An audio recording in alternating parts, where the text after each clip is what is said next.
lock, and load. This is Steve Deace. The Steve Deace Show. And howdy, greetings. Welcome to a special edition of the Steve Deace Show. And when we say special edition, we don't mean we just added a couple of CGI characters to Jabba's palace to get you to pony up the $10.50 to go see Star Wars in the theaters again. We're working on getting there, though, aren't we? That's right. We don't even have any CGI. Otherwise, we would resort to such tactics out of pure, unadulterated capitalism. If they were at our disposal, but alas, they are not. Which one of us would be replaced with CGI first? Well, you know what we always say around here, Aaron, if you have to ask, it's about you, brother. It's about you. Yeah, I think I'm the best looking one on here. Sorry, go ahead. Is he doing that thing where we can't tell if he's serious or not? Millennials, man. No, I'm serious. You guys are ugly. Look at this guy. He lands a wife and now he's Adonis. Yes, indeed. Wow. You know what? Speaking of ugly, we should roll some camera on whatever those ridiculous glasses your new wife has you wearing before we start the show. These are not ridiculous. Yeah. I beat up kids wearing glasses like that when I was a kid. These help my eyes. Yeah. The same glasses as yours. I know. Yeah, they are. I just now realized. I figured he's got no self-awareness. Let me throw my lack of it in. I have readers too now, so let's just get we this should all on. just sit here. I really want to. I forgot my Skolnick pocket protector here in my shirt. Yes. Before you came in today, I put up a side-by-side of Todd with Walter White from season 5. It is just uncanny. Uncanny. That's the Breaking Bad show? Yep. Yeah, I never watched it. My wife loved it, but I never saw it. So is that a compliment? Is he like the bad guy or the good guy? I'm just sitting here thinking if I so need there is no good guy. Yeah. Okay. Need to delve into the meth trade. That's the question I'm working on right now. You know, this is a phenomenal segue to what today's special edition is, by the way. Special. Indeed. We may need some speciality after we get to after the segue that we're going to come here from. So we got a special edition here of the Steve Deace Show for you. That would be me, Todd Herzin, and Aaron McIntyre, otherwise known as Aaron the Beautiful. All right. 888-900-3393 is the number here at The Blaze. 888-900-3393. You can also let us know what you think about what we think by emailing the program, steve@stevedeace.com. That's DEACE. You can also like us on Facebook, follow us on Twitter at Steve Deace Show. Today is one topic for the whole show. A special edition, and here's its title. The 7 Deadly Bible Verses. The scriptures we most butcher and abuse to our own destruction. And this is really germane to the period of time in which we live in. I'm sure in other eras there were others. But in our era, these are the 7 that come up the most. And I think before we get started, it's important that the audience know why and really the painstaking process by which these 7 verses were selected. We came up with this idea for a show. And then after a show one day, we stuck around for about 6 or 7 minutes coming up with the list. And here we are. Yep. So feel justified in sending your emails to steve@stevedeace.com with the ones that we missed. Thank you. Yes. So I don't know where else you're going to go, folks, for that level of in-depth preparation. But given the shallow hermeneutics often associated with these 7 verses, it only seems appropriate that we put in an equal amount of effort in coming up with them, Todd. I think there is a future Friday reader feedback segment with the alternative versions from our readers. That is going to be lit. Yes. It's the Gadsden Mall. Yes, absolutely. Yes. So we're going to count these down over the course of today's 2-hour program from 7 to 1. We've ranked these in order. They're in order from least to most bastardized on the most bastardized list. Shall we begin? Indeed. Now, what you're going to find is no one's getting out of here alive, man. 5 to 1, baby. 1 in 5. No one here gets out alive. If you've got a particular tribe, if you're coming to this exercise with any tribalism at all, you might want to listen to the great prophet Mike Tyson and turn off your station, all right? Because no one's getting out of here. Every tribe's getting skewered for what they do, how they skewer the scriptures. Is that fair? Yeah. I mean, it's a double-edged sword after all, right? Think there's any of our listeners who are going to be taking like hand-stitched needle-point signs off of their walls after our show or anything like that? I like the fact that you were surprised that I felt I had to even air that disclaimer. It's just sort of at this point implied. If you suffered enough to tune this in, then you knew. I mean, it's a you problem now. You knew it was coming. You knew, what'd you think you were going to get when you came to the Steve Deace Show? Petted? No, that's not what we do here. This isn't heavy petting. That's not how we roll around here. No. This is trying to find out just how many people we can anger and have them still like us when we're all done. That's really what we do here, all right? In fact, the very first verse that we're going to tackle today, gentlemen, is often bastardized and butchered from Aaron, you and I's native tribe. Yep. Let's get to it. Jeremiah 29:11. Let's just get it out of the way right now. For I know the plans I have for you, declares the Lord. Plans for welfare and not for evil, to give you a future and a hope. Aaron, you were homeschooled, right? Yeah. We are homeschooled parents, although our youngest is at Des Moines Christian this year. But we just graduated our oldest, who went to K through 12, homeschooled. And she had numerous graduation parties of her homeschooled colleagues to go to. You had a homeschool graduation party, right? Nope. You didn't? No, I didn't. I didn't have any parties, guys. I think the last party I had was when I was 10. It was a good party, by the way. A bunch of my friends came over and we played Army for the afternoon. This is going to be the worst Bible study ever. It's great. Nope. Nothing of what I just said is embellished. It starts off with Aaron comparing you to some meth dealer. And now Aaron's like, I haven't had a party guy since I was 10 and we played Army. It was great, It's though. like that scene in Incredibles where the kid has like a third grade graduation. He didn't graduate. He just moved from third grade to fourth grade. That's how they treated him. Yes. He didn't graduate. He just went from 18 to 19. That's all that happened here. Nothing momentous. All right. I'm sure, though, you attended others' graduation parties and lived vicariously through them, perhaps? Yes. Yes. All right. You're familiar with the tradition. I can take nothing for granted with this kid. Nothing. You know your wife's name, correct? Yes. Okay. All right. All right. Anything else? There will be. Okay. So, I would say it's less than 2%. And our family was one of them, only because Anna has heard me harp about this her whole life, okay? But less than 2% of America's Christian homeschooling families have a graduation party every year in this country. And this verse isn't the life verse, or it's not adorned on the cake. Is that fair, Aaron? Yes, very much so. It's everywhere. Now, yeah. I'm guessing it's probably similar in the Christian schooling community. This verse is adored. It's one of megachurch America's favorite Bible verses, right? Because doesn't it just sound so nice and quaint, right? It is nice and right. Yeah. Earlier this year, your quarterback, Aaron Rodgers, decided he was an atheist now because couldn't possibly bring himself to worship a God that would condemn people to hell, right? If only someone had taught him Jeremiah 29:11, he still might, have lied about being a Christian like he was before. This is the perfect Aaron Rodgers verse. Relax. Yes! Perfect. All right. So one of the ways that we're going to point out to you that these verses are being butchered is something that I have used in my own Bible study for many years now. And it goes back to a Bible conference I was at early in my walk. And the speaker said something that I have repeated on this show on numerous occasions. Text without context is just pretext. All right?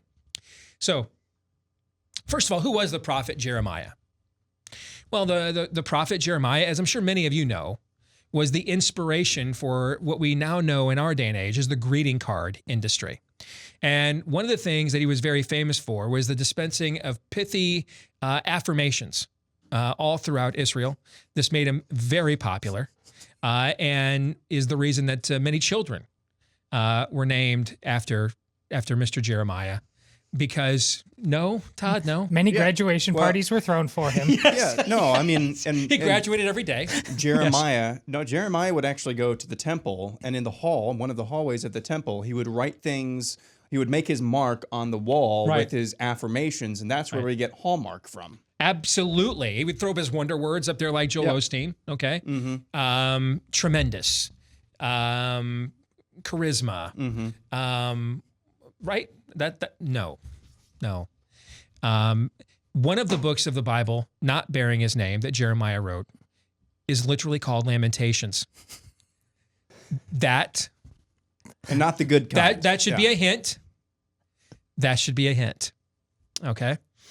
Let's see. His sayings were so popular, he was abandoned, dumped in a cistern to die, right? Led away at the end of his prophetic time against his will. This guy lived a tough life. And the reason he lived a tough life is because he didn't give people dime store affirmations like we take this verse out of context and pretend that it is. In fact, if you go to Jeremiah 29, what you're going to find is it's a letter. And it's a letter that Jeremiah has written from Jerusalem to those that have been exiled now. They've been dispersed, the diaspora or diaspora, depending on how you've heard it pronounced. They've been dispersed in the capture of Jerusalem by Nebuchadnezzar.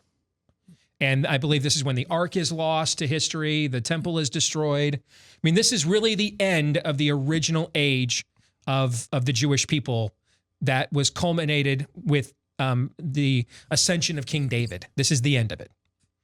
And it ends with the last king of Israel who had rebelled against Nebuchadnezzar that God had appointed to be his instrument of judgment. Basically, God got sick of his children acting up, took off his belt, said, this is going to hurt me more than it's going to hurt you. And on the buckle, it said Jeremiah, or Nebuchadnezzar is what it said on the buckle. And that's what he spanked his people with. All right. And one of the things Nebuchadnezzar did is he took a lot of the best and brightest out of Israel and took them back to Babylon to be indoctrinated. Among them, another guy who wrote a famous book in the Bible, a young aristocrat named Daniel. All right. So Jeremiah is the prophet. He's a commoner. There's some talk that I believe in one genealogy, he goes back to Hilkiah, the priest that helped to cleanse the temple in the time of Josiah. Probably the last great Jewish king from a spiritual perspective, where he even cleaned out, even the prostitution that was very popular in that time. And he writes this letter to the exiled elders of Israel, because the king has rebelled against Nebuchadnezzar. He doesn't want, they're making Israel great again. They're not going to accept a judgment. They have a birthright. They're great nationalists. And Nebuchadnezzar responds by, after he has laid siege and conquered Jerusalem, he drags that king out with his wife and his sons. In front of him, he murders his wife and sons. And then he plugs his eyes out so that that's the last thing he'll ever see. That was not included on your homeschool graduation birthday cake. Your parents left that part out, right? Maybe on Aaron's. That would explain a few things. If his the amount of, if his parents were that honest with him, that could explain some things. All right. And in this letter, which begins in Jeremiah 29, chapter 4. This is what the Lord of armies, the God of Israel, says to all the exiles I deported from Jerusalem to Babylon. So who is doing the deporting? Is it Nebuchadnezzar? No, God says, I deported you. Nebuchadnezzar's not in charge here. I am. I did this. He's just a vessel. Build houses and live in them. Plant gardens and eat their produce. Find wives for yourselves and have sons and daughters. Find wives for your sons and give your daughters to men in marriage so that they may bear sons and daughters. Multiply there, do not increase or do not decrease. Pursue the well-being of the city I have deported you to. Pray to the Lord on its behalf, for when it thrives, you will thrive. He's telling people who are in prison, in exile, in captivity, slow down, make the best of it. You're going to be here for a while. He goes on in this letter to say this is going to last for 70 years. So when 70 years, would you like to know what Jeremiah 29:10 says? When 70 years for Babylon are complete. Remember when you were like grounded for 2 weeks as a kid? And you're like, man, this is going on for ebbs, man. It was like never going to end. Remember that? I do. They were grounded for 70 years. All right? When your 70-year grounding is complete, I will attend to you and will confirm my promise concerning you to restore you to this place. And then he says, for I know the plans I have for you. And then the rest of the verse that we take out of context. In other words, this is not some isolated, generic promise. This is not even one of those things that it was like 2 Chronicles 7:14. It was meant for those people at that time, but certainly it can be applied to God's covenant people through time, right? This isn't even that. This is not even that. This is a specific restoration from a specific punishment. I am grounding you in Babylon for 70 years. When that 70-year grounding is complete, I will then restore you. Now, I am not sure why every homeschooled kid and Christian school kid in America, I mean, maybe their parents were really bad guys. I'm not sure why so many of them identify with the plight of the Jews in the 6th century BC, that they think, man, whenever this is done, God knows the plans that he has for me, plans to give me a hope and a future. But other than that, we have absolutely nothing in common with the people this verse was written to and about. It's not about us, and we're totally taking it out of context by applying it to us in absolutely any way, unless you're volunteering for a 70-year grounding. Todd.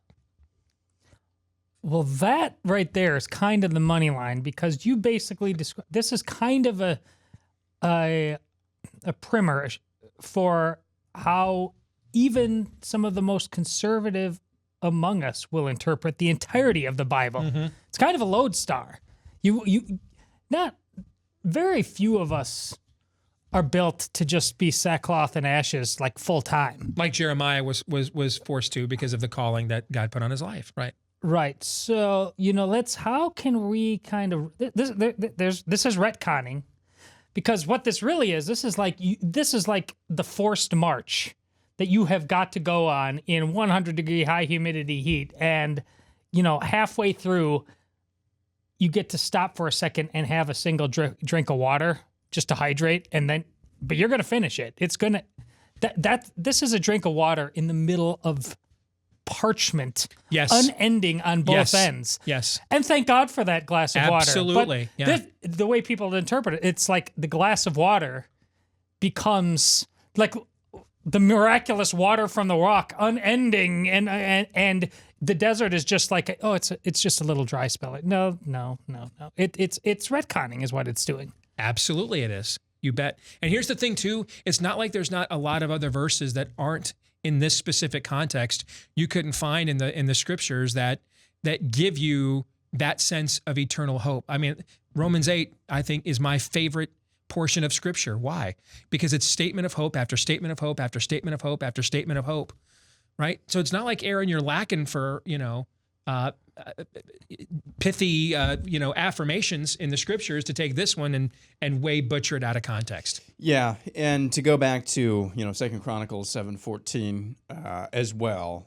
With that, there is a sense in which the general principle behind, if my people who are called by my name humble themselves and Sure. pray, I will do. The general principle, I think, to some degree we would say is true. It is still meant for that particular time and that particular place. This one is this is the definition of out of context Bible verse. There is, of course, God knows the plans he has for us. Of course, they involve our welfare, and it's not for evil to give you. It's just that we think that means that I'm going to have a new car and the American dream and a full bank account and things like that. I think that's the mistake. We put our what did you call it before? Pretext. Yep. We put what we want to voice. Eisegesis, what we want. we impose what we want the scriptures to be about. Exactly. Yeah. instead of actually seeing them for what they are. And the other thing about this too is that the same motivation that caused God to ground his people for 70 years and put them into captivity is the same motivation that caused him, as Todd described it, to offer them this future glimpse of water while shipwrecked in the desert, to inspire them. He didn't love them any less when he spanked them than he did when he dangled that carrot out there in the future. Hey, when this will be restored and made right. They chose to disobey God. Going back to Moses and Deuteronomy, I've set before you blessing and cursing, life and death. Choose life so that you may live in the land. They chose death. We talk about this in the show a lot. The wages of sin is death. What is a wage? Something you earn. A wage is something you earned. Therefore, why are they in Babylon? How did they get there? Why are they there? Who put them there? They did. They did. This is their wage. They were warned not to do the things that they did, and this was their wage.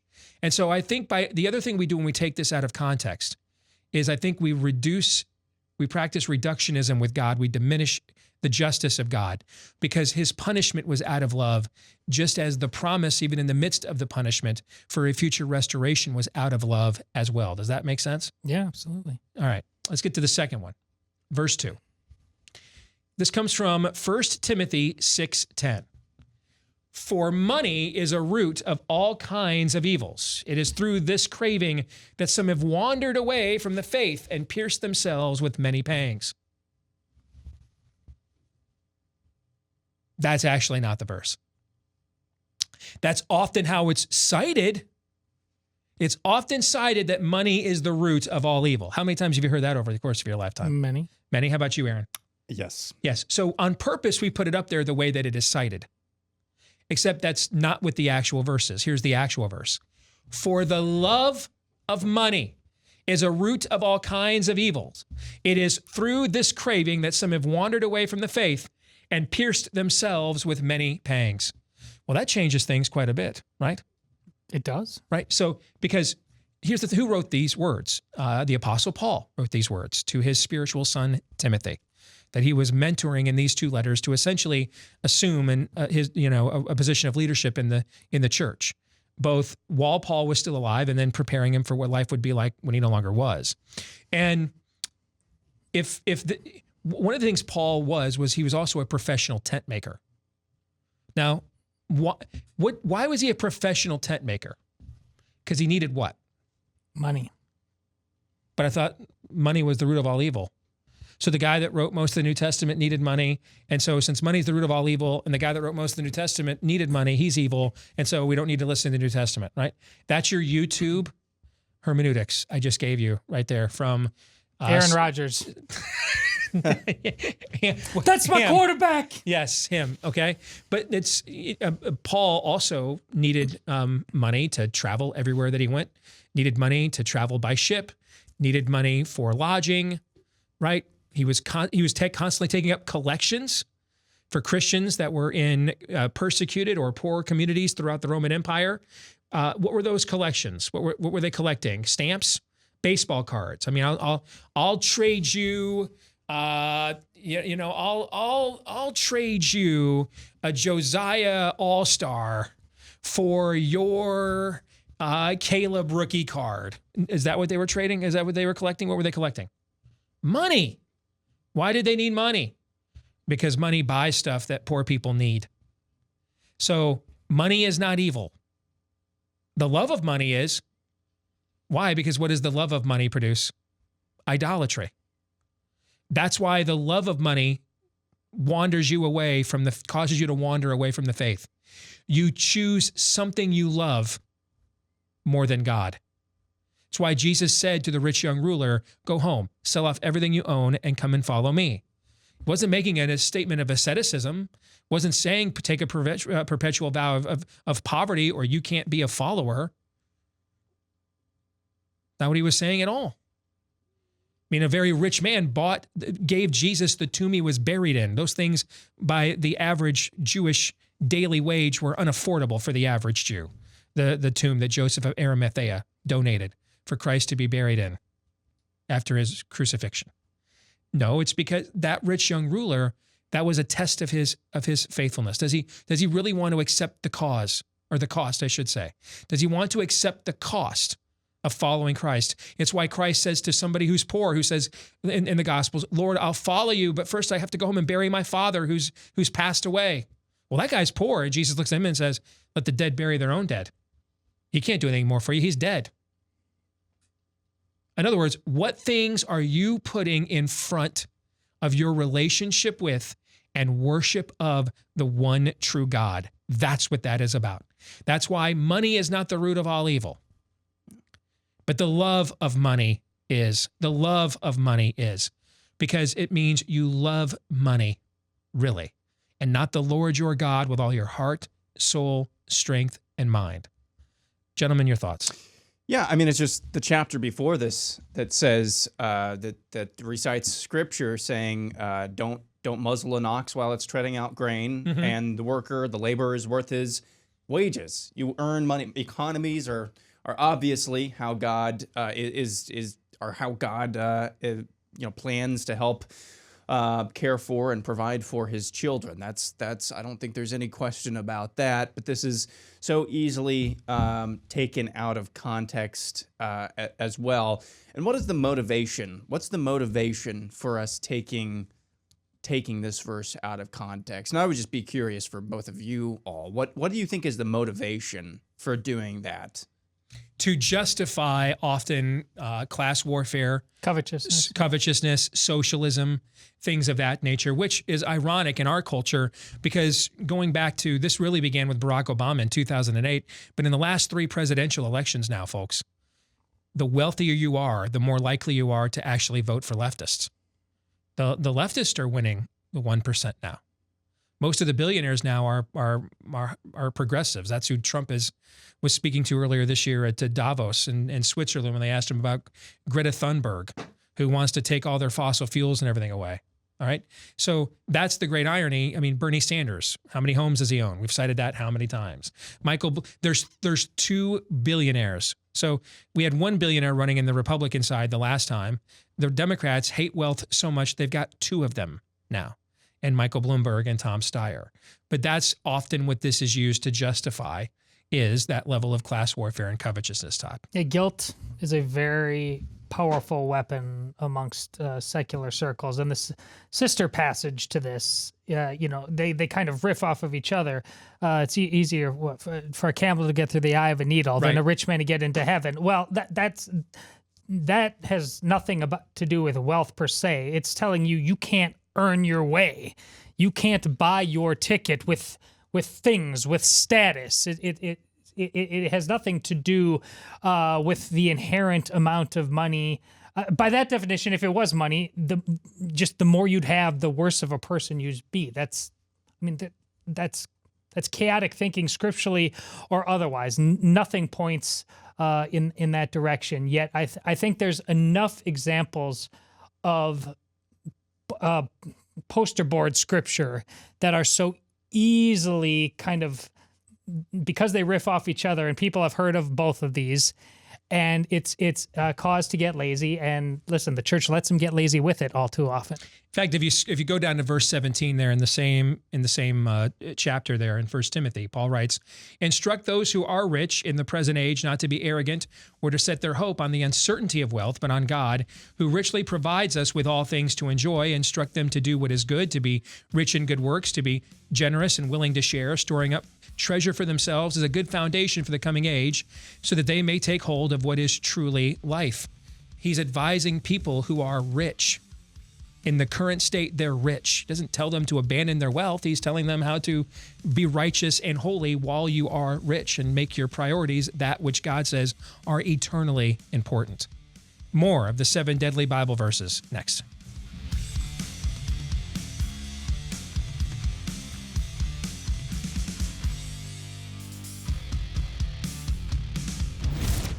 This is Steve Deace on the Blaze Radio Network.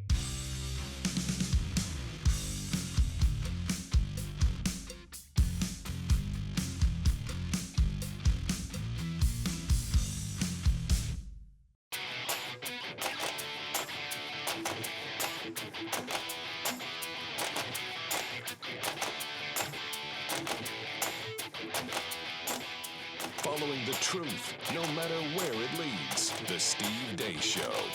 Back here on a special edition of the Steve Deace Show. It is the 7 deadly Bible verses, the scriptures we most butcher and abuse to our own destruction. So we've talked about Jeremiah 29:11. I know the plans I have for you. 1 Timothy 6:10, which is often misquoted as saying money is the root of all evil, when it really says for the love of money is the root of all evil. And that is a distinction with a Costco-sized difference. How are we doing on this so far, gentlemen? You having fun? Oh, yeah. Rolling. It's about to get dark because this next one, man, it's pretty close to home for me. All right. Maybe you've heard this scripture taken out of context. The Lord helps those who help themselves. 1 Franklin 1776. Is 1 Franklin in the old, and is 2 Franklin, is 1 Franklin in the Old Testament and 2 Franklin is in the New Testament? Is that, I can't remember. It's in the Apocrypha, Steve. Yeah, well, I which thought it was in Apocrypha? The one you Catholics have that has a few extra books, or like the Apocrypha, where like Jesus is tearing wings off of birds and stuff. Which Apocrypha are we talking about? Yes. Like the Shepherd's Valley, or the poem, whatever that one you guys have in your, or like we're like Paul, or like Adam married Lilith, who was his first wife ahead of Eve, who was a feminist and disobeyed God because God demanded that they only have sex in the missionary position. That is an actual thing, by the way. That is an actual thing I cited. I didn't just make that up. So it's not that Apocrypha, I'm guessing? No? I'm at a loss. This just took a turn. I told you it was going to take a very dark turn. Because this one hits, if you're any kind of conservative, man, this one hits close to home. So for those of you that are maybe didn't grow up and go to Sunday school like me, I heard this all my life. And very early when I was still in the seeker stage, it was the first church my wife and I ever belonged to together. And I was still in the seeker stage, and the pastor was, I don't even remember what the sermon was about. I just remember when this happened. And many of you think the Lord helps those who helps themselves. In the Bible, it's not. Satan, get behind me! Yes, man. I about leapt. My wife had to push me back down. We were meeting at a high school at the time. Didn't have our own church building yet. Meeting at the local middle school as it was. Man, I about leapt. I was well over 400. I was over 400 pounds back then. So I exerted myself to move. Shifted in my chair. Yes. Uncomfortably. Okay. And Amy's like got her hand on my, sit down. What do you mean that's not a, because I like specifically ruled out all the council of churches, denominations, because I knew there were all a bunch of lefties when we went church shopping. I'm like, I must have missed one. What do you mean that this is not in the Bible? It's not. And in fact, even though it is something that a lot of conservative Americana loves to say out loud, right? Rugged individualism, pull yourself up by your bootstraps, right? Okay. This sentiment actually, it goes against pretty much the entire framework and paradigm of the scriptures. Other than that, though, I can see the connection. There isn't a 1 Franklin, nor 2 or 3 or 4. In fact, there's actually nobody even named Franklin in the Bible, ever. And the reason we put that on there is because this statement actually comes from Poor Richard's Almanac. It's which was written by Benjamin Franklin. This is a Benjamin Franklin wittism, that the Lord helps those who help themselves. A great chaste Christian himself. Yeah. Okay. The scriptures say, die to yourself. To die is gain, meaning to not live for yourself, to not exert your own authority and your own will, but to rest on the will of God. Jesus prayed for God's will to be done, asked us to pray, our Father who art in heaven, hallowed be thy name, thy kingdom come, thy will be done on earth as it is in heaven. The Old Testament says one plants, another waters, and then God gives the increase. All right. The New Testament, we're to share one another's burdens. We're to carry our cross, lay down our own life, so that the hope of glory, Christ in me, can live through each and every one of his brethren. This is, this just goes against. This is right-wing self-esteem teaching. How about that? Is that fair? It is the right-wing version of self-esteem teaching on the left. It is this idea that I made something of myself. So just like in the last segment, we pointed out to you that just because you're poor doesn't make you any holier or any closer to God. That's not true. Okay. Similarly, the fact that you made something of yourself doesn't do so either. I mean, if you pulled yourself up by your bootstraps to create Hustler magazine, is that something to celebrate? So no. Okay. I mean, this is, and it does have a certain ring element of truth. The scriptures put a high premium on personal accountability and responsibility. But ultimately, this is really saying, if I act out of my own will, God will bless me. When the reality is the blessing is in the scriptures, the blessing comes from doing God's will, regardless of what the outcome is. That's the blessing. Serving God is the blessing.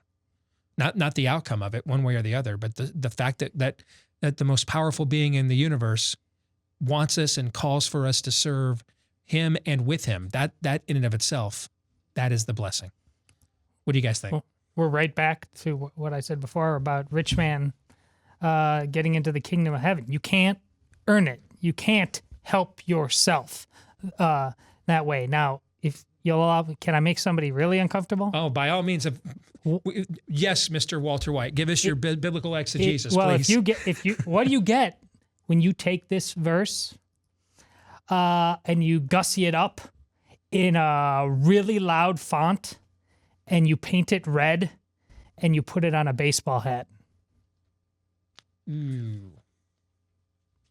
This is, yeah, because the implication is we're the ones that can make America great again. Yeah. Yep. And that's really not that far away from Barack Obama's claim that we are the people we've been waiting for, right? Is that what you were going to say next? No, I wasn't, but Okay. you're clearly picking up what I'm laying down. But it is this idea that we are masters of our own domain, masters of our own fate. And we're not. Now, I can understand why an unregenerate, unrepentant, but very earthly, successful man like Donald Trump would be attracted to that kind of a message. That's absolutely in accordance with his worldview. And there have been good things that have come out of his worldview. How many people have had food on their table? Oh, yeah, from the jobs and the undeniably things so. that he has created, correct? Yeah. Okay. So it's when good things happen, we as believers, mourn with those who mourn, rejoice with those who rejoice. When good things happen, because ultimately God determines what is good. So when good things happen, but even if they occur outside directly of our worldview, in the New Testament, there's a story where the apostles come upon somebody that they don't know who is casting out demons and helping people in Christ's name. And they're like, should we go shut this guy down? He ain't with us. And Jesus said, hey, whoever's not against us is for us, right? Okay, so when good things happen in this world, because God makes the rain fall on the just and the unjust alike. There's all kinds of people in cultures that reject him and practice beliefs that will send them to hell if they don't repent from them. He still waters their lawn for them. He still gives them crops for their field. He still lets them enjoy the joy of love and marriage and children and family, right? Okay. Yes. So even when it's outside of our worldview, when good things happen, because God ultimately determines what is good, because the root word of good is God. So when good things happen, even when they're outside of our worldview, we celebrate that. Which is why we celebrate when a Donald Trump creates this amount of wealth and that creates this amount of jobs and opportunity for other people, right? Yes. And when he uses it for products that people enjoy that are good to their enjoyment, as opposed to if he were to do so with things that are bad, right? Yes. We celebrate that. But understand, that's not a salvationary construct. Meaning that's good that we can do with our own hands, but it has nothing to do with what is the ultimate good and determines really what is the plumb line or foundation for a civilization or a culture. If in our culture, we live in a country founded on the notion that rights come from God, not from government. Well, then it would only make sense, therefore, that if you want those rights protected and they come from God, whom must you be close to in order to protect your rights? God. That's why our Constitution, as John Adams said, was meant only for a moral and religious people. The further we drift away from God, the more our rights are imperiled. And we're not going to defeat the godless philosophy that is threatening our rights with another godless philosophy, right? Correct. Even one that has better and superior accoutrements. And we would not deny that it does, right? Correct. I would rather live in if I was forced to make a choice, make this choice or I shoot your children. Do you want to live in a country where Donald Trump is in charge or Elizabeth Warren? I'm going to choose Donald Trump. Correct. Okay. Me too. So his accoutrements of his godless philosophy are better than the godless philosophy that Elizabeth Warren wants to engage. Which is why I picked Trump as the example, because it's just too easy. I mean, right. She's obvious. Yes. He's an important distinction to be making. Absolutely. But ultimately, you will eventually lose out to the likes of Elizabeth Warren if you try to fight godless with godless, more godless, because that's their habitat.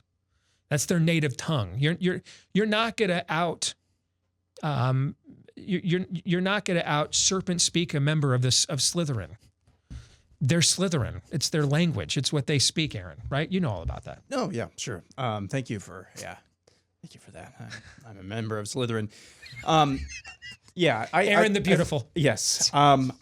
There are a couple of verses that I want to point out here. So one, going back to the thing about the self-esteem part of this as well. There's another verse that's related to this, this fake verse, which is, love the Lord your God with all your strength, heart, strength, soul, and mind. And the second one is love your neighbor as you love yourself. People think, oh, I should be loving myself a little bit like that. No, that's not what that means. It just presupposes that you already love yourself, because we all love me some me. All right. So there's an element of that in there as well, where this is, yes, I have made something of myself. I'm listening. This is basically my motivational tape for the day. And then there's also another verse I think this is kind of related to as well. I can do all things through Christ who strengthens me. We think, from Philippians, we think that means I can just do anything. No. I mean, you can do all things for Christ through Christ who strengthens you. That doesn't mean that you're going to build the tallest building or do things of your own volition according to your own plans as well. But we like to take these types of things out of context because they make us feel good about ourselves, and because they, what's the opposite of reductionism? They amplify us. Amplify us. Yeah. That in this case, God decreases so that we can increase. Yeah, exactly. Basically. Yeah. And if you go back, and spoiler alert, this in another context will come up. These two individuals will come up later on.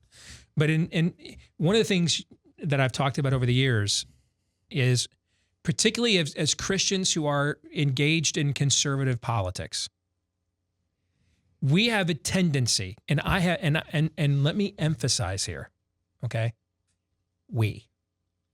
Because we would also include whom? Us. Okay? So we, you watching me at him, we have a tendency to practice what I like to call works with faith rather than faith with works. Now, what do I mean by that? What I mean by that is we're up against evil. And therefore, since we're up against evil, we are the opponents of evil. That automatically makes us, therefore, in the story, whom? Good. Right? And let's get together. Let's plot together, put our heads together, scheme together, and come up with a plan to beat this evil. And then when we're done, let's ask God to bless it. And because why wouldn't he? I mean, we're just, our motivations are pure. We're the good guys in the story. At least that's our narrative anyway. Right? I mean, right? And so let's ask God to bless this effort. I've talked before about how many meetings I used to be in with, Christian conservative, strategy meetings, and with names you would know. And it would always begin and end the same way. It always began with, let's go around the room and tell us who you are. And it was really, hey, let's size up who's got the biggest following, because that's the alpha in the room, and they're going to probably be the one calling the shots. And then it would end with, okay, let's pray and ask God to bless this. It was just a matter of how long was the stuff in between that beginning and the end. All right. I remember when I was in where I was asked, because I was the radio guy with the radio voice, even though I don't have the classic radio voice by any stretch. Aaron's got a better voice than I do by far. And, but because I was the radio guy, I was asked to do the devotional reading, and it was David versus Goliath. And I remember when I got done, I looked at everybody and said, does anybody else find the irony of that we chose? You guys wanted me to read this? Anybody else? That we're sitting here trying to build Babel, and you guys wanted me to read David versus Goliath. No one got it. No. I got a lot of blank looks though. No, they didn't get it. But we did at the end. Guess how it ended? Let's pray and ask God to bless this. All right. And this is the difference between Cain and Abel. Okay, the first murder, which this will come up in the next hour. But this is the difference between the two brothers. Is one brother brings to God the offering. He brings God an offering. Cain brought God an offering. But it was the one that he wanted to bring, that he thought that God was worthy of, that the effort that he was willing to put into it. Abel brought God the offering he was worthy of, regardless of the effort. It was one was a box check. The other was an act of devotion. I mean, Abel gave his form, of a widow's mite, of the scandalous woman who pours out her perfume at Jesus' feet. That he gave his version of that to God. Abel was just like, yeah, I know, God, whatever. Cool. Get her done. And I think my experience for those of us who are believers in the conservative political arena, we have to fight this tendency all the time. And it gets hard the crazier our opponents get, because humanly we want to justify ourselves by other people. We prefer to do that because justifying ourselves by Christ is hard, because he's Lord and we're human beings and we don't measure up to him. So we would prefer to judge ourselves and justify ourselves by our fellow man that we know has flaws, that we're pretty sure my flaws are, my farts don't stink as bad as yours. My sins are terrible, mind you, which is why I need Jesus, but not as terrible as yours. All right? And so this is the temptation. We constantly have to fight this idea of self-reliantism as opposed to God-reliantism. So we're through part one of this. What do you guys think of this so far? We got about a minute here to go. One thing that's coming to mind as I think through listening to you is the study of Christian typology. In that cup of water that is Jeremiah that I talked about. People just say, for refreshing. You need to see the cross, the suffering in that cup of water. And the same thing here, when you bring up the Cain versus Abel, which is the worthy sacrifice, Steve? Is it the agrarian sacrifice or is it the animal sacrifice? The animal, because there's blood. There is suffering. Christian typology is a study of that. I'm not sure about the Catholic Protestant parallels, but I'm thinking about that a lot as Steve speaks.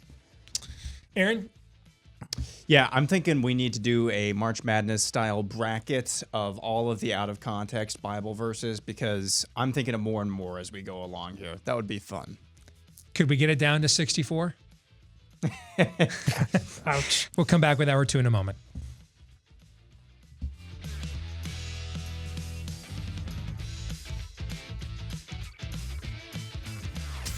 You're listening to Steve Deace on the Blaze Radio Network.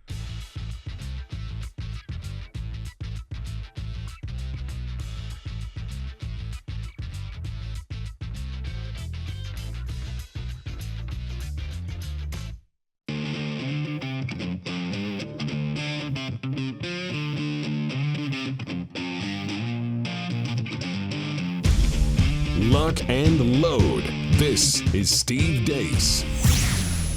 The Steve Deace Show. And we're back with hour 2 on a very special edition. Offend everyone. Maybe that's what we should have called today's episode. That's implied. That's true. That could also fall under a redundancy where this program is concerned. And we want to be as efficiently offensive as we possibly can. Because if the only thing more offensive than what we say the first time around is when we begin to repeat ourselves. Yeah, Steve just came. I think we're leaving some offenses on the table there. I think we need to. My bust. Yeah. My bust. I showed a little restraint. What was I thinking? 888-900-3393 is the number. 888-900-3393. Let us know what you think about what we think here via the stevedeace.com inbox. Email the program, steve@stevedeace.com. That's DEACE. Like us on Facebook. Follow us on Twitter @Steve Deace Show. And again, for those of you doing the audio only today, the last name is DEACE. All right.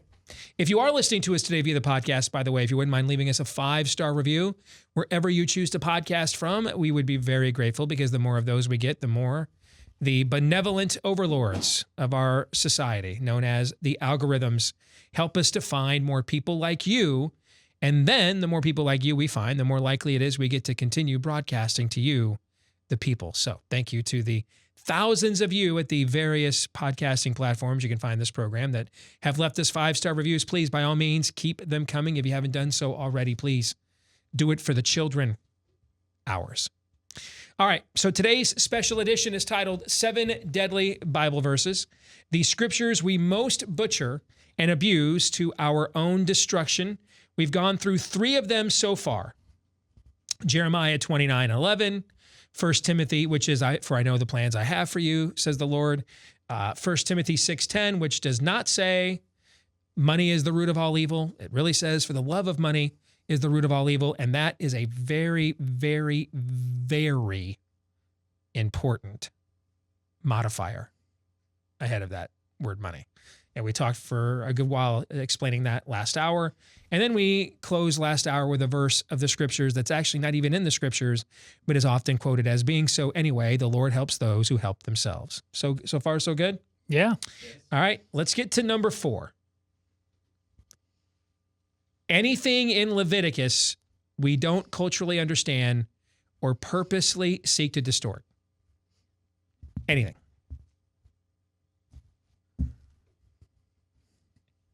Anything. I mean, you could literally grab a Bible. See, I do everything digitally nowadays. Grab a Bible and just blindly choose a verse out of Leviticus. And I promise you, it has been distorted and abused. It is the most distorted and abused book in the Bible, I think. Well, first of all, you guys agree or disagree with that? That it's the most distorted? Yeah, I think it is the most. I think it's definitely the most easily distorted. I mean, there's a lot of competition for. Let me clarify. That's distorted. all I'm going to say. Like, man, if you have a particularly, a certain view on eschatology, then you think anybody's view of what Revelation means other than yours is distorted. That's not what I mean. I'm not talking about a difference in certain theological interpretations. I'm talking about the difference in the theology in and of itself. That at its core, this book is often used as an automatic go-to battering ram. Yes, for sure. By scorns and scoffers who don't understand almost anything that's in here. That's what I mean, Aaron. So the book of Leviticus is basically the law, right? Yes. It's the law. And so why is this taken out of context? Because you've got verses like the one that I just put up on the screen there, and tons of verses like this. Ye shall not round the corners of your heads. I have no idea what that means. I just Googled weird verses from Leviticus, and that one popped up. So it's a bunch of laws for Israel to follow. And leftists like to bring up Leviticus all the time, as you said, as a battering ram taken out of context in order to paint the entirety of the Christian faith as something that's weird and backwards and out of place in time. Completely unrelated news. In Alabama, bear wrestling matches are prohibited. In Arkansas, it's prohibited to pronounce Arkansas incorrectly. In Florida, having sexual relations with a porcupine is illegal. In Iowa, ministers must obtain permit to carry their liquor across the state line. The ministers aren't even trusted to hold their booze? And in Minnesota, airplanes may not be landed in city parks. Let he who is without weird laws cast the first stone. Well done. Judge not, lest ye be... wait. We're gonna get Don't to that. spoiler alert. Yeah, believe me. At times like this, I think Aaron is just smarter than all of us. Aaron the He's Beautiful. the best of us, yes. Aaron the This is Beautiful. when it's warranted. Yes. Not because of the glasses. So for those of you that are unchurched, irreligious, but are just curious about what we're talking about here, Leviticus comes from one of the first 5 books of the Bible, often referred to as the Pentateuch, and that just really mean the first 5 books of the Bible, written by Moses himself. All right, Leviticus comes from it is the law, and it's several different kinds of laws. Okay, but it comes from the law. Okay, and these were the laws that were to be enforced by the Levite priests, all right, which traced their lineages back to Moses' brother Aaron. He was the first Levite priest. And Israel was a direct theocracy. What I mean by direct was that the church is who enforced the civil law as well. Okay, so they didn't just enforce canon law or ecclesiastical law, or even just a blasphemy law, like what you'll see in Muslim countries, for example. But no, I mean, they enforce the civil laws, boundaries, disputes, everything. The church, because it was the instrument of God that God used to perform His will amongst His covenant people, was through the church. In this case, the order of Levite priests. They handled all of the daily law as well. In the book of Leviticus, you're going to see there are ceremonial, or sometimes referred to as religious laws. These are laws that have to do with purification before coming before the presence of God, for example. Okay. There are practical, these can also, though, can be some of the dietary laws for the same reason. There's practical laws. There's criminal, moral laws. Okay. When you hear an eye for an eye, this gives you an idea of how Leviticus is often taken out of context. And let me say this, just to reiterate what Aaron said. By our 21st century culture, there is some weird stuff in there. Okay.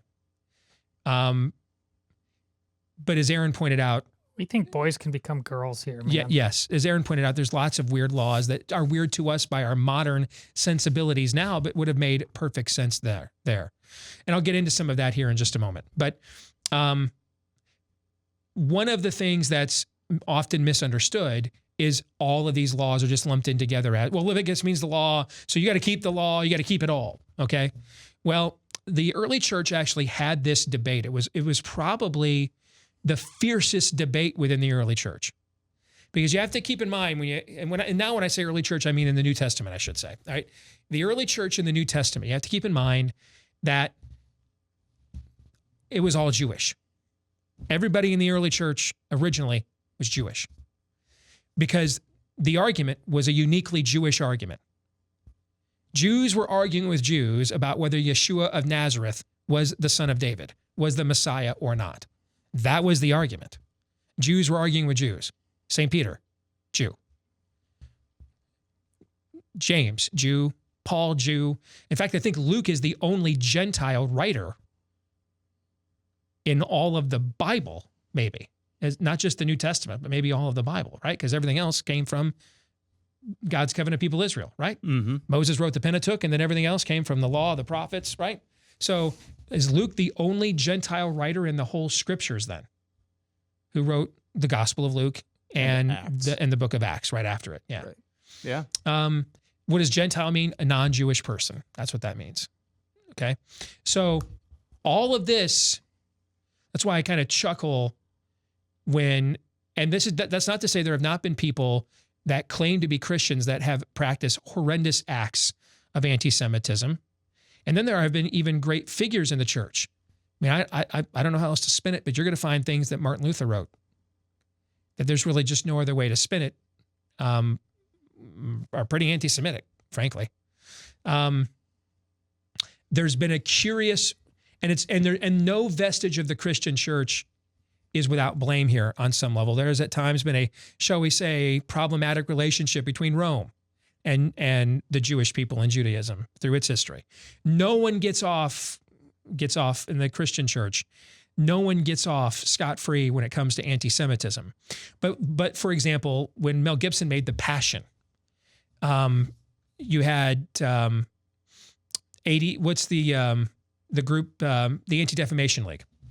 The Anti-Defamation League condemned The Passion as anti-Semitic. Because some people, there will be some claim that, well, Christianity unto itself is anti-Semitic. I don't know about anybody else in the audience that calls themselves a Christian, but I go to church every Sunday and worship a God who became a man who was a Jew. I don't know how the worship of a Jewish man as God could possibly be construed as anti-Semitic. That's a fallacy. Doesn't mean you have to agree with me or that I'm right. That doesn't guarantee that Jesus was the Messiah. It doesn't do that. But if you're earnestly going to church every Sunday to worship a God who became a man and that man was a Jew, and then you seek to bless God's people through him, I don't know how that's possibly anti-Semitic. The theology might be wrong. Jesus may not, maybe he's not the Messiah to some of you. Doesn't mean, which by the way doesn't change whether he is or he isn't. But maybe the theology's wrong. But certainly you can't be anti-Semitic in that way. The people that are anti-Semitic are the people that claim that they know what they're talking about with the Levitical law and then mock it. Because this law was key to the Jewish identity. Because they were to be holy, set apart. Just as God is set apart from the sinfulness of his creation, they were to be set apart from the sinfulness of the nations around them. To set an example, to be a light to other nations. And so in the first century now, you've got this argument. Is Yeshua of Nazareth the Messiah? Some Jews said yes, most did not. And now you've got a guy that is now a member of the leadership in the church who was probably the highest ranking member of the Jewish religious order of all of them, this guy named Paul. He's like, hey, I'm called to be an apostle to the Gentiles, to take this now to beyond here, and that's what me and Silas and Barnabas and some crew were doing. And, Peter, you were even eating some unclean foods over, a block over the other day. So, you're feeling me, right? So they're having this debate. What do we do now? We're going to go to, where was Paul on his way when he encountered Jesus? He was on his way to Syria, Antioch. That's outside of Judea, obviously, a separate country, the Syria we have today. So he's now going to be the one that's going to, and him and the people working with him, we're going to now, because Jesus said first to Jerusalem and then to Judea, then to Samaria, and then to the ends of the earth. We're going to take this thing to the ends of the earth now. We're going next level. Well, we've got all these people here that are eating these snails and all these funky things, and they like bacon, and they aren't circumcised. And it wasn't like there was a long line of Jewish deacons in the early Christian church like, I'll handle the circumcised and the adults. Like there wasn't like a line of guys volunteering for that job anyway. Okay, so and if they were, they probably would have been thrown out of the church. You know what I'm saying? Faster you can say Pete Buttigieg. So there's this big debate, and they have this thing in the book of Acts called the Council of Jerusalem. And the whole debate comes down to, this was really the first conclave in the history of the Christian church, is this council. They have a matter of great import. We're bringing in people who are cross-cultural now, who are diverse, multicultural. What do? They speak a different language in some cases. And as we get beyond, someday Rome to the ends of the earth, we're only going to get more diverse. So what do? Does everybody have to become Jewish? meaning that they have to abide by many of these same kind of Levitical customs. And after a lot of prayer and supplication and meeting together, the Holy Spirit led them to this conclusion. They have to keep the moral law. And a letter was written, but the ceremonial laws, the ecclesiastical laws, that were unique to the nation of Israel did not pertain to Gentile Christians. And so that's why we don't sit around wondering about boiling a young goat in its mother's milk, or tying together multiple threads of garments in clothing. But before you dismiss all of this in particular, a few years ago I did a study on Leviticus because I hated reading the book.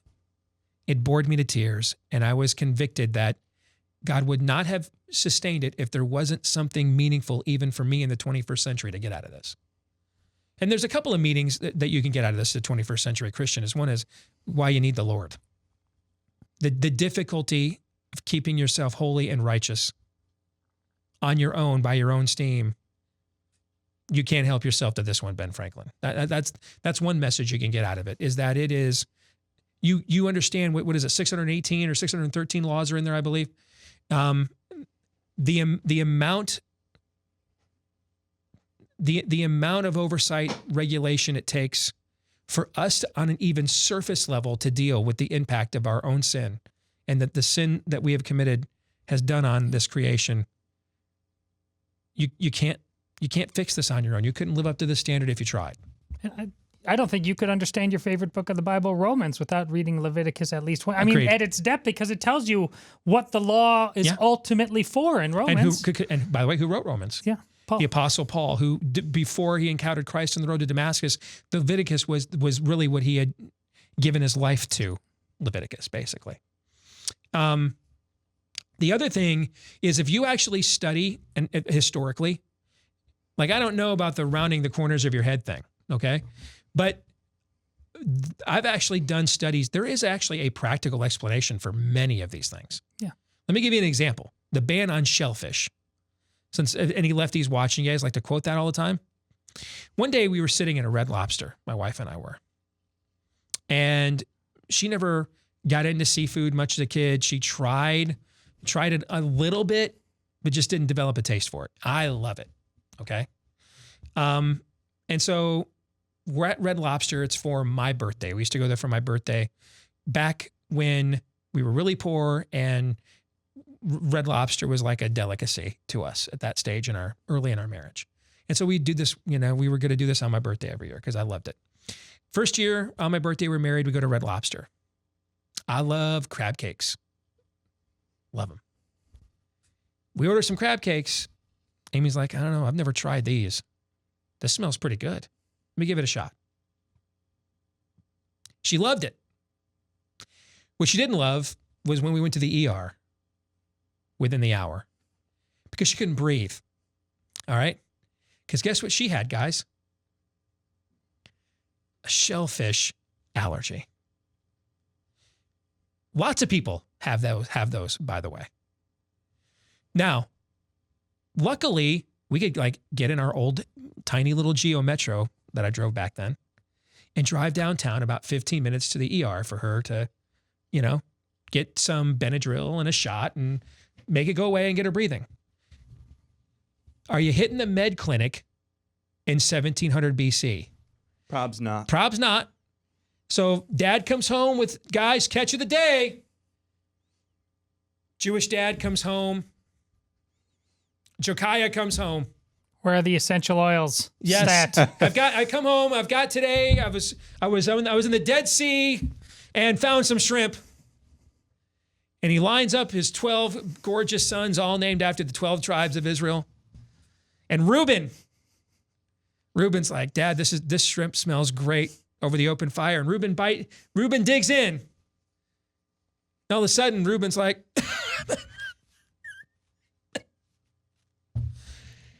Josiah's not like, kids, in the station wagon. Reuben's got a shellfish allergy. Got to get him down to the med station for some Benadryl. Nope. Reuben dies of anaphylaxis. That's what happens. And now you'll have to have another son named Reuben because there's only 11 tribes. There's actually a very practical explanation. Even some of the blood stuff that doesn't make sense to us, like afterbirth and some of those things. If you look at, there's actually a very practical explanation for the time and era in which they lived to a lot of these. That makes it make far more sense than it does on the surface. But we have to want to get beyond the surface. And most of us don't. Most of us want to do what we want to do and then be able to take things out of context to bludgeon the people that don't agree with us on what we want to do. And Leviticus is often the hammer we choose to wield. Any thoughts?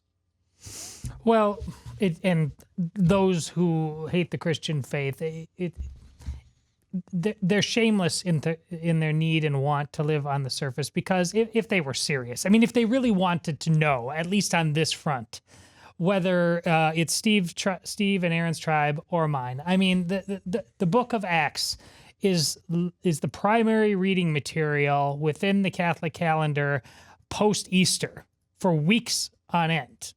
I mean, this is not a complicated issue. It's not something in hiding. Nothing is being retrofitted.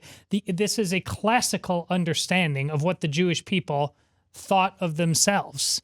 We're not like modern, and this is not modernizing in any way. This is exactly what the ceremonial law versus the moral law. This isn't some great unpacking that's being done. We're talking about it at length because it's truly enjoyable. We like talking about it, but this is not complex. And you know, if they got any deeper than the shallow pool they live in, the people who like to use this, they knew that instantly the jig would be up. That's why they stay in the shallow end perpetually. Yes. You know, if you wrote messages, or if everything, now I'm not a parent, but I've been around, younger kids because of my nieces and nephews before. If you wrote down everything that you said to your kids when you're trying to keep them out of trouble, trying to protect them, it would look really odd sometimes, wouldn't it? Mm-hmm. Yeah. No, you do not put that in the boot. Don't. Make a. There's literally. Don't put your basketball in the microwave. Exactly. Yes. There's literally a million possibilities that just out of context don't make any sense whatsoever, and that's a little bit of a trite. But it's not too far off. But it is. That's kind of what you have to do to make sense of Leviticus. Plus, you have to understand that some things, like the boiling the goat in its mother's milk, they were surrounded by paganism of the absolute worst variety. And so the whole point of there's 2 points to Leviticus. One is the one I already articulated. It's a proto version of their need for salvation, of a Messiah. You can't keep the law. You can't. God's law demands perfection. You can't. Here's 600. Tell you what. You think you can do this on your own? I'll just give you 613. Try those. Can't do it. You can't keep God's law. That's number one. But the other thing was to make them unique among other peoples. So some of these laws, like the way they were to dress, were a direct confrontation of the rival religious systems of the day. Remember, when the Jews go into their promised land, there's 7 other nations living in this land. I know, you don't even need to wait till the New Testament. Just read Joshua and Judges, yes, and Leviticus makes a lot more sense. I mean, they're invading their God's urban renewal program. These lands have practiced demonic worship, child sacrifice, and God is rebooting the Fertile Crescent through his people Israel. And they're the urban renewal plan.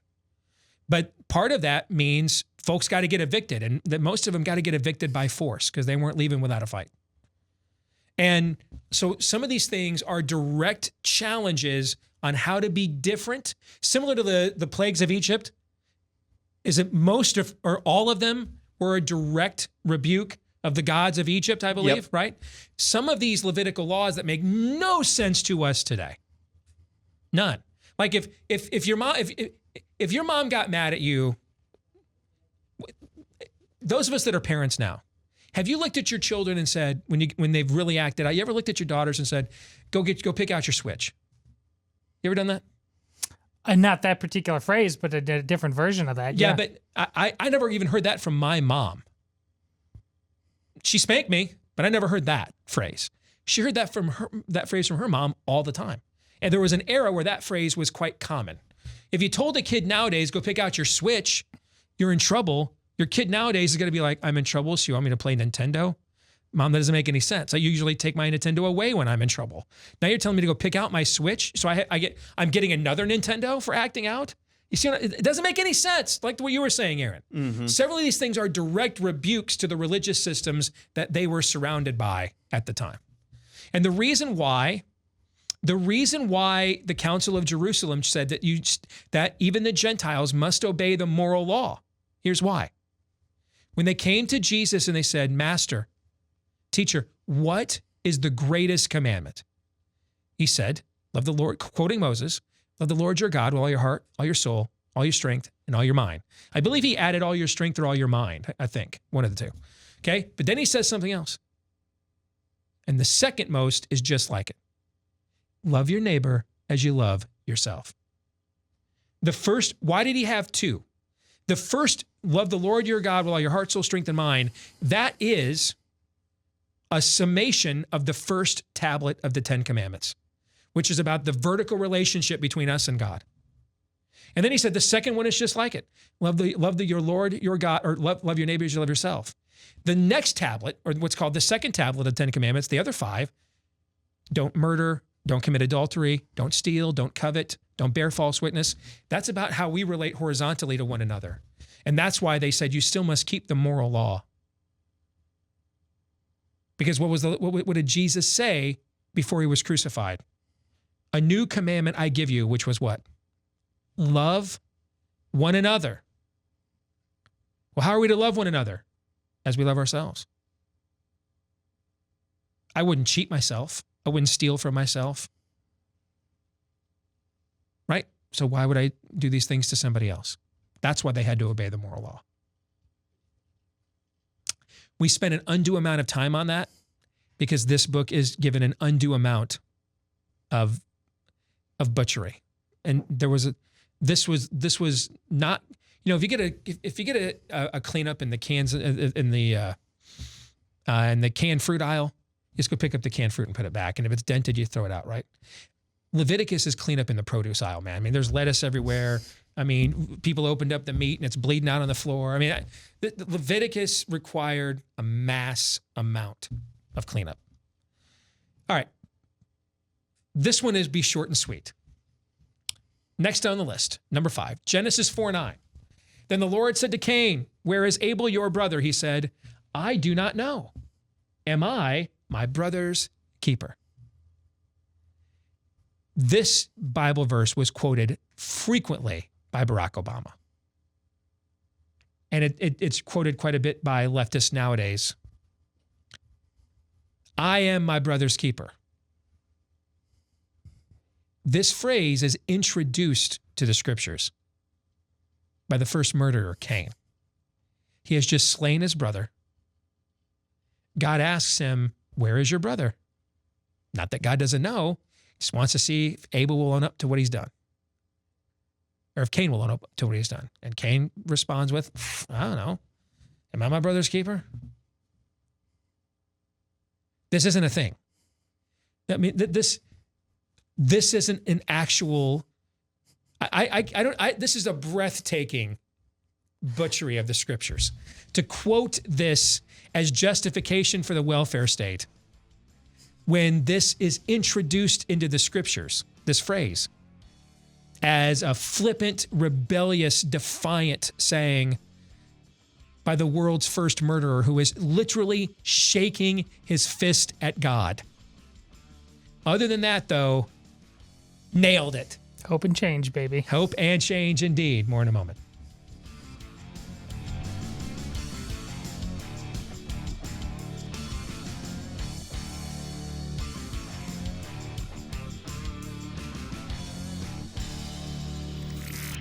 The truth, straight, no chaser. Steve Deace. On the Blaze Radio Network.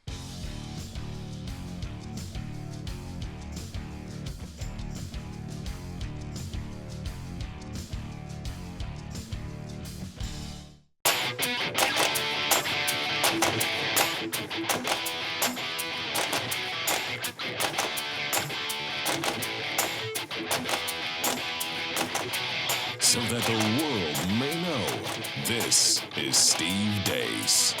We've got two more left, and neither one of them come from 2 Corinthians. Welcome back to our special edition of the Steve Deace Show, the 7 deadly Bible verses, the scriptures we most butcher and abuse to our own destruction. The hits don't stop till we reach the top. Number 6. How are we doing so far with the first 5? What do you guys think? Have you guys enjoyed this so far? Oh, yeah. I'm amazed we've gotten through 5. You didn't think there was any chance we'd get through all 7 of these? I think we may have had to at least been more rapid fire than it looks like we will be. Okay. What about you, Aaron? Oh, I've loved this. Yeah. I mean, I've been thinking of more kind of tangential Bible verses and principles that are kind of abused as well. So we might do this again sometime. Well, let's get one. How many weddings would you say happen in America every day? Because that would probably be how many times this is abused in America every day. 1 Corinthians 13, otherwise known to many people as the love chapter, or what people who never go to church recite at their weddings most of the time. It begins with, love is patient, love is kind. Love does not envy or boast. It is not arrogant or rude. It does not insist on its own way. It is not irritable or resentful. It does not rejoice at wrongdoing, but rejoices with the truth. Love bears all things, believes all things, hopes all things, and endures all things. It goes on, love never ends. But as for prophecies, they will come to an end. As for tongues, they will cease. As for knowledge, it will come to an end. That says this. When I was a child, I thought, spoke, and reasoned as a child. But when I became a man, I set aside childish things. What does that mean? Because I think you need to know what that means to know what the rest of this chapter means.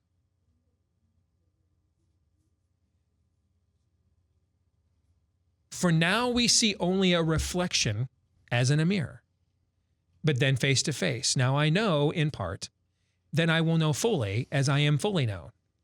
Now these 3 remain, faith, hope, and love, but the greatest of these is love. This is not speaking of love as it's often defined at a wedding. And I don't think this is like the misuse of Jeremiah 29:11. Okay, that has absolutely no place in the context that it's often applied. But this is speaking of a love beyond permission to procreate as man and wife, far beyond that, more cosmic than that.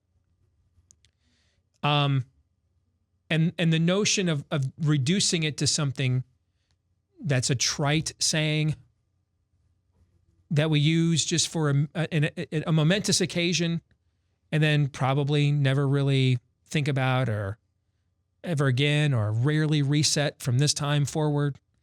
That's childish. And Paul ends this by saying, when I was a child, I thought, spoke, and reasoned as a child. When I became a man, I said, I said childish things. Meaning, I'm an adult. I'm dealing with adult subject matter, adult consequences. Take this very seriously. The irony of the way we bastardize this is that it comes from 1 Corinthians. The church in Corinth, first of all, the people of Corinth were notoriously depraved, even by Greek culture. At the time, these people were so bad they had their own verb. This was Las Vegas and Babylon and the Porn Valley in California all rolled into one was Corinth. The Greeks had a word to describe the debased behavior that went on in Corinth. It was if you were particularly lascivious, then you were known to, quote, Corinthanize. Sort of like Clemsoning. Remember Clemsoning? Yeah. Known for folding in big games, Clemsoning. All right. You were known to Corinthanize. That's how bad this place was. And so Paul has planted a church there. And while he was gone, they did some cool things. They had chicks who from the pagan temple down the street with their heads shaved and like almost no clothes on, and tongue rings, tongue piercings coming in and, just giving their take on things, just, with their own. Just spitballing. Just spitballing with their own. Questions. Asking questions, their own kind of social justice, sermon, just what you doing kind of thing, Hey, well, let's have a diverse opinion of thought here, right? There was that one dude that sat in the front row with it's basically his mom. I mean, it was the woman his dad was married to, his stepmom, but it's basically his mom. And, he's tapping her now. And they're not married. So that was cool. That was going on, those were the days, all in the family, right? Corinth, the church in Corinth rocked. Big tent. Yes. Yeah. Very big. So big it was going to implode like a souffle. Yeah. And then maybe this is my favorite. You want to talk about clever. Okay. Luther used to say, if you're going to sin, sin boldly, right? Then there were the group of folks that were like, communion, Eucharist, we're not having that whole debate. We'll save that for like 1,000 years from now. We're just here for the wine. So they just get up there, get their drink on.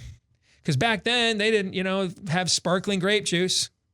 You got the real thing, and it was leaded. All right. So they were like, dude, I can come here on Sundays, and in the morning, it's 5:00 somewhere. I can come here in the mornings, man, and get a good buzz going before I head out to Corinthanize. So, no money pot. Great. All right, shot. Yep, chaser. All right, I'm back in line. All right, and it was kind of a revolving door there. Corinth, I think Costco started in Corinth and all it sold was communion wine. All right, because it was like when a fan base shows up at a bowl game and they drink every bar out of Busch Light. That's what the Corinthians did to the communion wine. This place was terrible, absolutely terrible. And so Paul writes him a friendly letter. And what you don't know before this is like in the first 12 chapters, a lot of it isn't that friendly. It's, shall we say,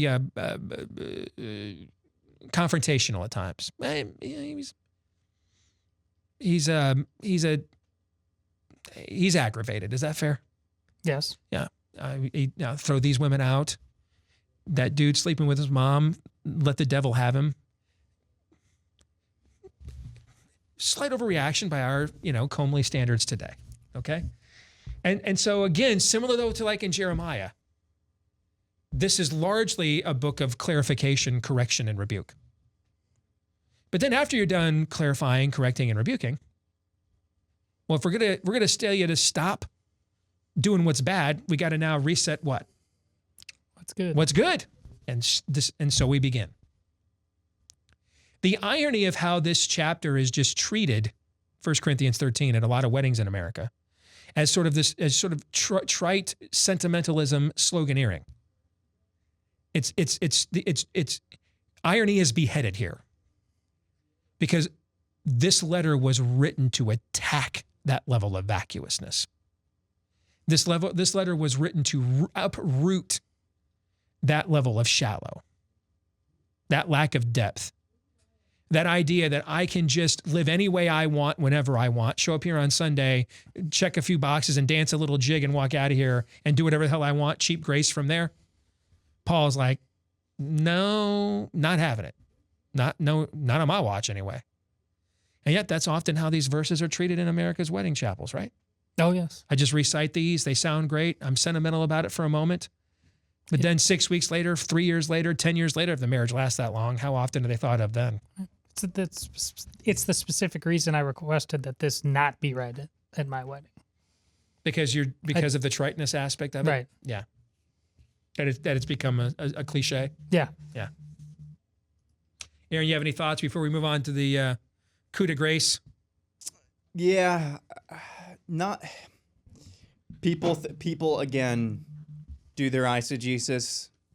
They attach what they would like to upon upon certain words, we think of love as warm and fuzzy, feeling, emotional, things of that nature.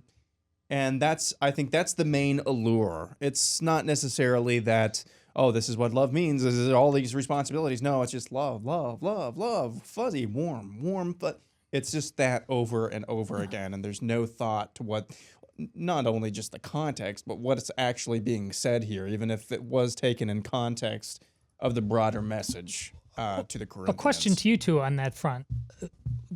In Catholic translations, I don't know if in Protestant, but instead of faith, hope, and love is often translated as charity. Is that done in any Protestant translations? No, but what Protestants are taught are the 7 Greek translations of what the word love. Oh, there's many. Yeah, philo, Yes, eros, yeah, etc. But the point being, to get away from the fuzziness, And what Protestants I taught was is talking this about, is like Christ, a self-sacrificial it's emptying love. out Right. of oneself, which is Right. what's implied, obviously, more directly with charity versus the Correct. term love. Yep. All right. Let's get to number 1 or number 7, depending on which order you start at the top or the bottom. Matthew 7:1. Judge not, lest ye be judged, that you be not judged. This one is, dude, this is the magnum opus of today's scoffers and scorners, right? Particularly since the very people who so bent and twisted this out of shape to hammer us over the head for years and years are now the most judgy, Yes. humorless. Disagree with me, you're a racist. Yes. Disagree with me, you're a sexist. Disagree with me, you're a Yes. xenophobe. Disagree with me, you're a homophobe. Yes. Right away. I judge you in the harshest Yes. of terms. Disagree with me, you're a bigot. Right away. Yes. Not even any distinctions. Not like I think you're really wrong. Like can we start with stupid? No. We can't go for, we skip right over stupid or jerk and go right to, you are the lowest form of life on earth. You are beneath contempt. Is that the kind of judgmentalism you're talking about? Yeah, there's this thing going on with the slang term of trad wives, but this is just another term for stay-at-home wives. People like generally Christians that's what they've aspired to. Mm-hmm. And there's this progressive rant going on that's saying that's just that's basically white supremacism, which is just putting a face on the general thesis you and I just laid out. I mean, they will pick on. I mean, it's the equivalent of saying shellfish means God doesn't exist. I mean, it's so absurd. They go from 0 to 60. It's what Aaron Rodgers funny. did earlier Yes, this year to God. yes. He judged him. Yeah, Right. it's funny. Yeah. It's funny too that usually in the next breath following this, judge not, yes, lest ye be judged. And if you do judge, then you're a narrow-minded bigot. Mm-hmm. Aren't I you? hate mean people. Aren't you making a judgment? Yes. Yes. So let's look at this again in context, okay? Do not judge. These are the words of Jesus in the Gospel of Matthew. Do not judge so that you won't be judged. What does he mean you won't be judged? Hey, you let me live any way I want, and you too can live any way you want. Is that what he means? Well, Jesus' fiercest competitors, for lack of a better description, during his earthly ministry were who?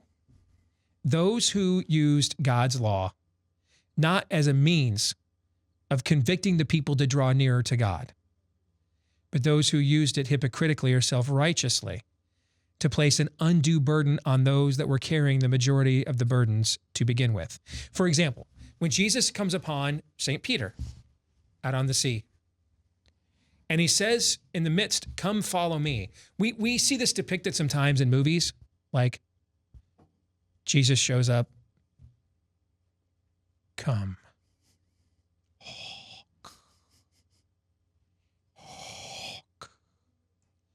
Come and follow me. Caught in the trance, in the spell. Yes, Master. They put down their nets, left everything behind right then and there. Hamana, hamana, hamana. That's not what it means. Again, you got to know the context. What's the context? So in one verse in the Gospels, Jesus says, "Come to me, all who are weary and heavy burden. Take my yoke upon you, for my burden is easy and my yoke is light." These phrases meant something specific to somebody to a first century Jew, because a first century Jewish boy wanted more than anything else for one day when he was 12, 13, 14 years old, for the rabbi to come to him. The rabbi that had taught him Hebrew, the law, the Torah, the way. That one day then that rabbi would see potential in him. The potential to be more than just a layman, but a rabbi himself, an elder of Israel. And that the way that you would be known, that you would be chosen, is the rabbi would come to you. And you know what he would say? "Come and follow me." Those were the words. That's like the phone rings, your kid's a college football player, it's the last Saturday in April and the phone rings, and it's one of 32 teams in the NFL, and they said, "Come, you're drafted." It's your kid's a high school football player, your phone rings in his senior year, and it's a college coach saying, "You've been offered a scholarship. We'd like to offer you a scholarship." That's what it means. Your ship has come in, because if you weren't able to go the way of the master, then you were going to work with your hands, toil with your hands, like Peter, a fisherman. You're going to have a much harder life. One of the things you would do if you were the rabbi's protege is you would carry the rabbi's, you'd carry his scrolls, you'd carry his gear, you'd carry his yoke. You would do that. That was part of you paying your dues. And it would sometimes be a very heavy burden to carry that all over Israel.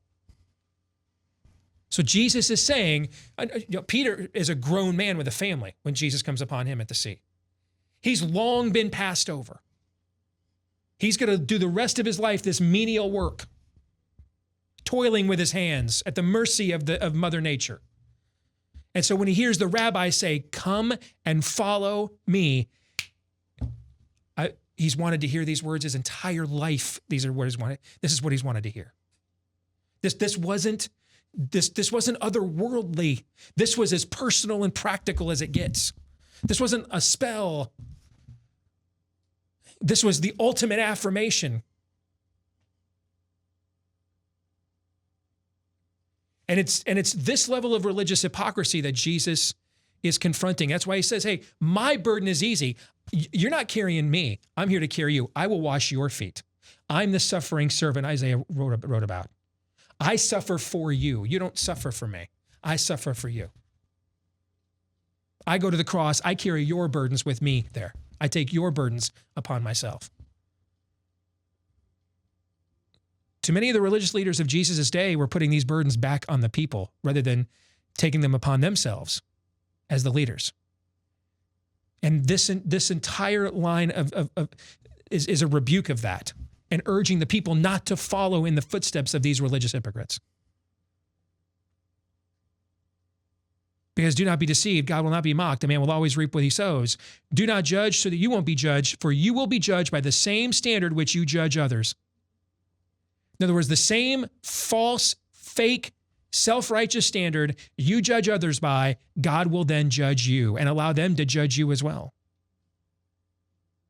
Other than that, today's modern leftist interpretation of this scripture is exactly correct.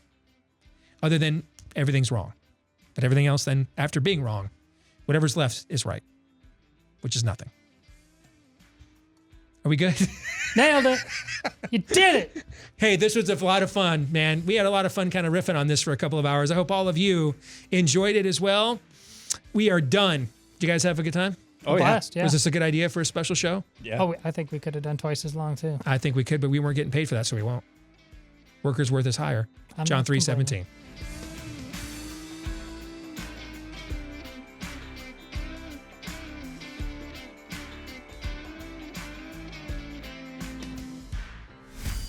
This is Steve Deace on the Blaze Radio Network.